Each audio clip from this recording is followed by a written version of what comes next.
वालेकुम। मोअज़्ज़ज़ अतीफ़ा इकराम, मेरा नाम तबीबा बुशरा अस्कर है और मेरा ताल्लुक अल्नूर दानिशगाह कामोकी से है। मैं आज इस प्लेटफॉर्म पर खड़ी हूँ वो मैं अपने वालिद ग्रामी की वजह से हूँ और मैं उनकी बहुत ज़्यादा मशकूर हूँ। मैं आज लोगों आप कसरत तंज का इलाज तो बहुत सारे तिब्बत कराम करते होंगे और करते भी हैं और कामयाब इलाज करते हैं, लेकिन मैं यहाँ पे कसरत तंज के बारे में आपको एक बात से आगाह करूँगी कि जिस्म के किसी भी हिस्से से जब खून का इखराज होता है तो वो हमेशा खुश्की के तहरीक से होता है।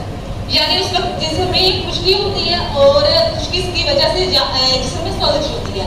खून चाहे वो नक्सीर का हो, चाहे बवासीर खून हो या तंज का हो, ठीक है। तो खून के बारे में मैं आपको बताऊं, एक मेडिसिन के बारे में मैंने बहुत ज़्यादा दफ़ा तजर्बा किया और अल्हम्दुलिल्लाह उसको कामयाब पाया, लेकिन कामयाब पाने के लिए मैंने हमेशा सिर्फ एक ही असूल और कुलियों को मद्देनजर रखा है। उसमें मैं आपको बताना चाहूँगी कि कसरत तंज जिन खवातीन को होता है कि मतलब 2-2 माह या साल से मेंसेस बंद नहीं होते, मुसलसल ब्लीडिंग रहती है, उसकी वजह ये होती है कि एक तो यूट्राइन फिब्रॉइड होती है और दूसरा ये होता है कि यूट्रस का साइज बड़ा होता है। ये 2 सिम्टम उस मरीजा में लाजमी पाई जाएंगी और ये मेरे 100 खवातीन को चेक करने के बाद का तजुर्बा है। और इसमें जो मेडिसिन हम लोग इस्तेमाल में करते हैं वो सागर साहब की कसरत तंज ही है, लेकिन ये कि इस्तेमाल करने का तरीका किसी को आना चाहिए। ये नुस्खा आप मुख्तलिफ अमराज में इस्तेमाल करवा सकते हैं, जैसे कि खूनी बवासीर के लिए, खूनी बवासीर के अलावा बाईं तरफ से नाक से नक्सीर जारी हो उसके लिए भी इस्तेमाल करवा सकते हैं।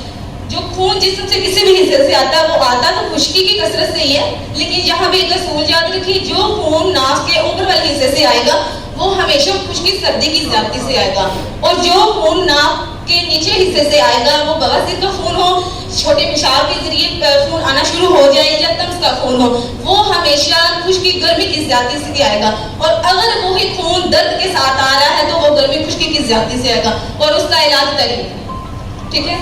तो जज़ाकल्लाह।